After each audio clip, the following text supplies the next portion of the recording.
La députée, j'aimerais rappeler aux collègues, s'il vous plaît, que si vous avez des discussions à faire, de les faire à l'extérieur du Salon Rouge.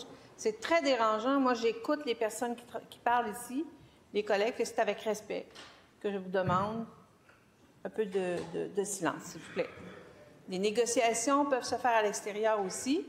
Et quand je regarde un député ou une députée qui est debout, j'aimerais ça qu'on arrête de se promener comme ça, là, puis je suis concentrée sur les discussions que les gens la conversation que j'ai avec le député. Alors, s'il vous plaît, un peu de respect pour ceux qui parlent.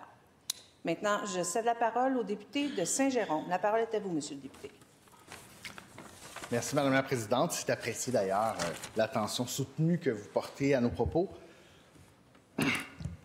J'ai envie de commencer, Madame la Présidente, par une phrase peut-être célèbre en tout cas, qu'on entend souvent. Quand tout le monde est responsable, personne n'est responsable.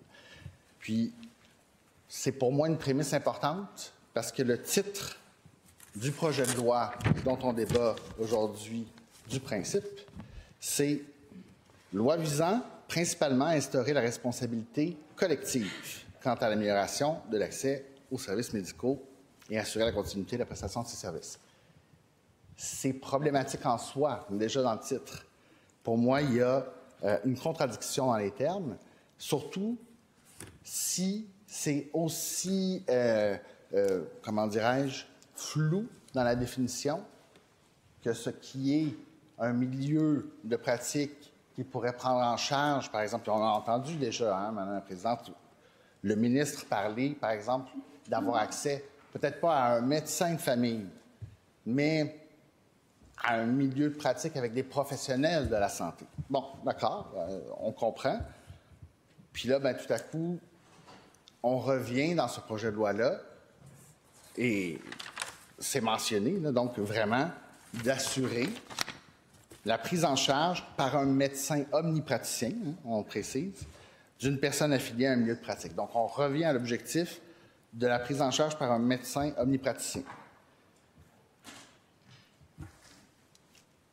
Et c'est les médecins qui sont donc responsables, mais collectivement, et rémunérés ensemble aussi, sachant que, on va compter sur le voisin, puis pourtant, Madame la Présidente, et c'est là que, pour moi, il y a une question, puis une question vraiment sincère, d'essayer de comprendre comment on a pu partir d'un plan pour mettre en œuvre les changements nécessaires en santé qui souhaitait un réseau plus humain et plus performant, à une imposition, et pas seulement dans ce cas-là, dans le projet de loi 2, mais à une imposition d'un système de rémunération, parce que ce n'est pas juste d'imposer une convention collective, des augmentations de salaire, c'est un système de rémunération avec des effets dynamiques. Ça entraîne des comportements. Évidemment, je pense qu'il faut idéalement juger les projets de loi non pas à leur intention, mais à leurs résultats. Madame la Présidente, je pense que c'est un principe qui est important. Et quand on voit que ce projet vise principalement à améliorer l'accès aux services médicaux, grand bien, lui en face, on souhaite tous augmenter l'accès. Cependant, quel sera le résultat d'un tel projet de loi?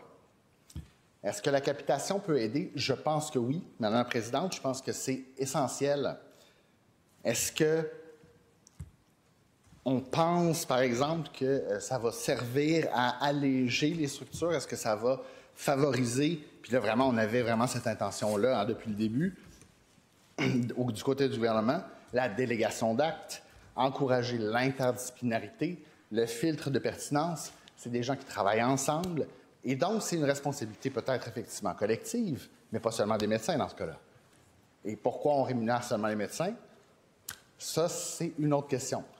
J'ai l'impression qu'on s'éloigne de l'intention originale du gouvernement et finalement, même si on le professe dans le texte, Madame la Présidente,